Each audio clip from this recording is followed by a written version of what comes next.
The chipped mug warmed my hands, the lukewarm tea doing little to soothe the icy dread that had settled in my gut. 6 months.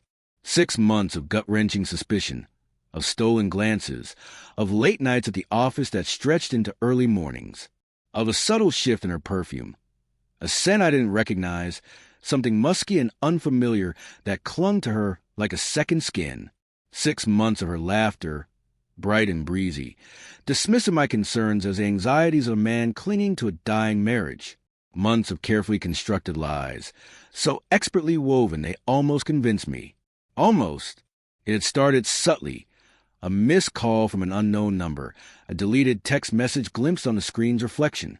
Then came the longer hours at work, the excuses that grew increasingly flimsy. "A big presentation, darling," she'd say, kissing me quickly on the cheek, her eyes avoiding mine. "A client dinner," she'd explain, returning late, smelling of expensive wine, and another man's cologne.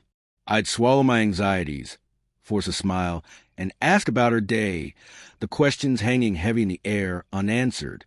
Eileen, my Eileen, the woman I'd loved with a fierce, unwavering devotion since university, the woman who'd promised forever was systematically dismantling our life, piece by painful piece. We built a beautiful home together, a life filled with laughter and shared dreams. We were supposed to be happy. We were supposed to be in love. The thought twisted a knife in my chest. The evidence, while circumstantial, had become undeniable. I'd seen her, or rather, a blurry figure that was undeniably her, in a photograph posted on the Instagram account of a local gallery owner. A man with a reputation for charm and a penchant for younger women. A man 20 years her senior. Yet somehow, in that poorly lit photo, they looked comfortable, like they belonged together. I confronted her, of course, several times. Each time, the same response, a cascade of laughter, a dismissive wave of her hand, an accusation of my growing paranoia and insecurities. "You're imagining things, Michael," she'd say, her voice laced with a weary patience that grated on my nerves. "You're letting your work stress get to you." She'd pull me close, her touch cold and fleeting, a performance designed to quell my doubts. But the doubts remained, a persistent ache beneath the surface of our strained normalcy.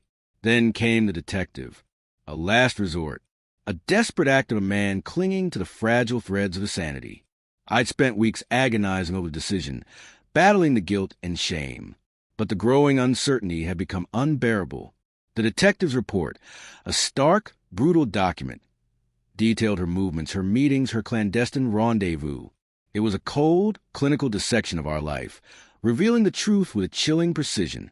The envelope I held in my trembling hand contained the photographic evidence, grainy but unmistakable shots of Eileen and the gallery owner, hand in hand, laughing, kissing, intimacy that should have been reserved for me.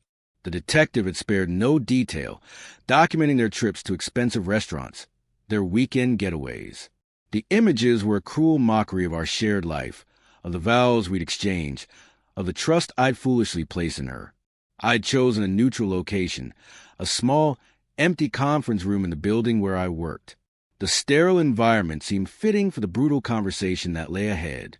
She arrived precisely on time, her usual vibrant energy subdued, replaced by a nervous energy that vibrated in the silence between us. I watched her carefully as she surveyed the room, her face a mask of controlled composure. I didn't speak. I simply placed the envelope on the table between us. The silence stretched, thick and heavy, punctuated only by the faint hum of the air conditioning. She reached for the envelope, her fingers trembling slightly as she opened it. Her eyes widened, the carefully constructed facade crumbling before my very eyes. The color drained from her face, replaced by a stark, ashen pallor. She didn't scream, didn't rage. She simply stared at the photographs, her breath catching in her throat. When she finally looked up, her eyes were filled with raw, naked terror that was both horrifying and strangely satisfying. The years of carefully crafted deception, the layers of lies, had finally been stripped away, revealing the cold, hard truth. You had me followed," she whispered, her voice barely audible. "I had the truth confirmed. I corrected, my voice calm, measured, devoid of emotion. The years of suppressed rage, of carefully concealed pain, coalesced into a chilling stillness. It wasn't anger that fueled me. It was a cold, detached fury, a determination to ensure she felt the full weight of her betrayal. The aggressive confrontation didn't come in the form of screaming or violence. It came in the form of control, precision, the systematic dismantling of her carefully constructed life. Over the next few weeks, I quietly contacted the gallery owner's wife, providing her with the irrefutable evidence of his affair. The ensuing scandal ripped through the art community like wildfire, his reputation in tatters. His marriage destroyed, his career, once flourishing, collapsed under the weight of public condemnation. I then subtly released the information to select members of the media, ensuring that Eileen's actions were exposed. Not in a sensationalistic way, but through a careful drip feed of information that slowly, painstakingly revealed the extent of her betrayal. There were no screaming headlines, no sensational interviews, just a steady stream of facts, meticulously documented, that painted a vivid picture of her duplicity. Her carefully cultivated social circle, once filled with adulation and admiration, began to crumble. Friends withdrew, whispering behind their hands. Her reputation, once untarnished, was now smeared with the stain of infidelity. The life she'd so diligently built, the life she'd shared with me, began to unravel before her eyes. The most satisfying aspect of my revenge wasn't the public humiliation, though that was certainly sweet. It was watching the carefully constructed walls of her deceit crumble, watching the woman I'd loved unravel before my eyes.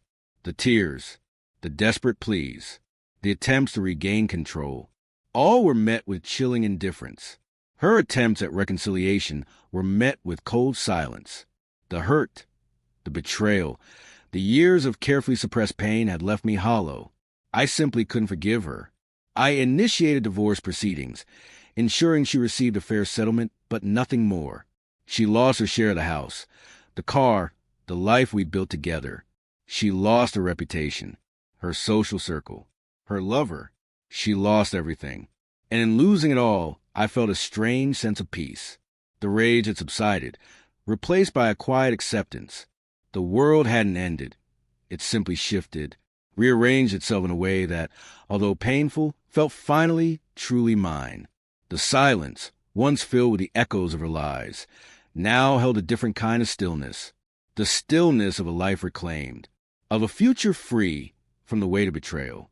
The chipped mug warmed my hands as I looked out the window, a quiet smile playing on my lips. The cold tea tasted surprisingly sweet. So guys, if you all liked today's story, please like the video and subscribe to our channel. And don't forget to press the bell icon. Thank you for watching.